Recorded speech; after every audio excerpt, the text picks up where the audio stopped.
Hello সবাইকে, কেমন আছেন সবাই? আমরা অনেক ভালো আছি।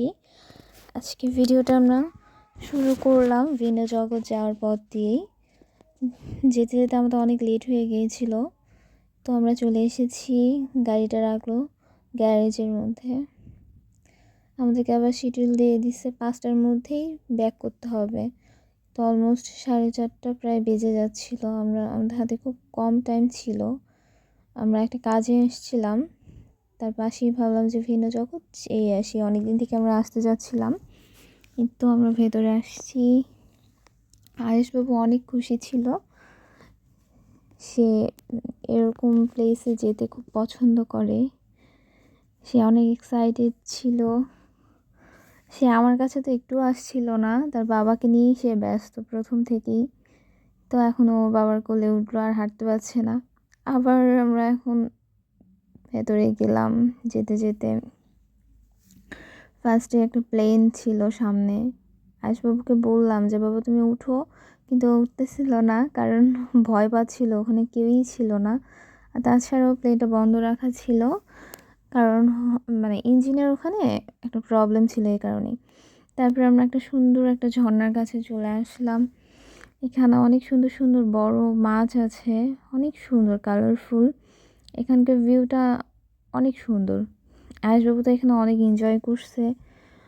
ও বারবার মাছগুলোকে ধরতে যেতে চাচ্ছিল, পানিগুলো নাড়তে চাচ্ছিল, কিন্তু আমরা ওকে ছাড়ছিলাম না। ভয় লাগছিল, কারণ ও তো অনেক চঞ্চল। কিন্তু ও তারপরও পানি নাড়বে এমন করতেছিল, ওকে ধরে রাখাই যাচ্ছিল না। তারপরে ওখান থেকে ওকে আমরা তাড়াতাড়ি নিয়ে আসলাম। তো ওখান থেকে আমরা চলে আসলাম একটু সামনে যেতেই একটা ভূতের বাড়ি একটা জায়গা আছে, অনেক সুন্দর।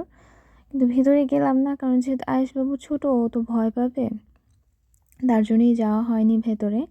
আমি আগেও গিয়েছিলাম ওখানে, অনেক সুন্দর, কিন্তু অনেক অন্ধকার, তো ভয়ই পাবে ও, ওই যে এ কারণেই আমরা যাইনি। তারপরে ওকে অনেক ধরনের এই যে পশু এইগুলো দেখাচ্ছিলাম, এইগুলোর সাথে ওকে পরিচয় করাচ্ছিলাম, কিন্তু ও তো হচ্ছে এইগুলো ফোনে দেখতো, সামনাসামনি দেখে একটু ভয় পাচ্ছিল। তারপরে সে একটু কনফিউশনে ছিল কোনটাতে আগে উঠবে। অনেক রাইডস আছে, কিন্তু মানে ওখানে প্যাসেঞ্জার কম থাকার কারণে এগুলো হচ্ছে চলছিল না। এ কারণেই হচ্ছে আমরা ভাবছিলাম কোনটাতে যাব। আয়াসও হচ্ছে, তাছাড়া সবগুলো তো উঠতে পারবে না। পরবর্তীতে সে নাকি হাঁসে উঠবে। ট্রেন খুঁজছিলাম আমরা, ট্রেন এখনও পাওয়া যায়নি। তারপরে আমরা হাঁসের কাছে গেলাম।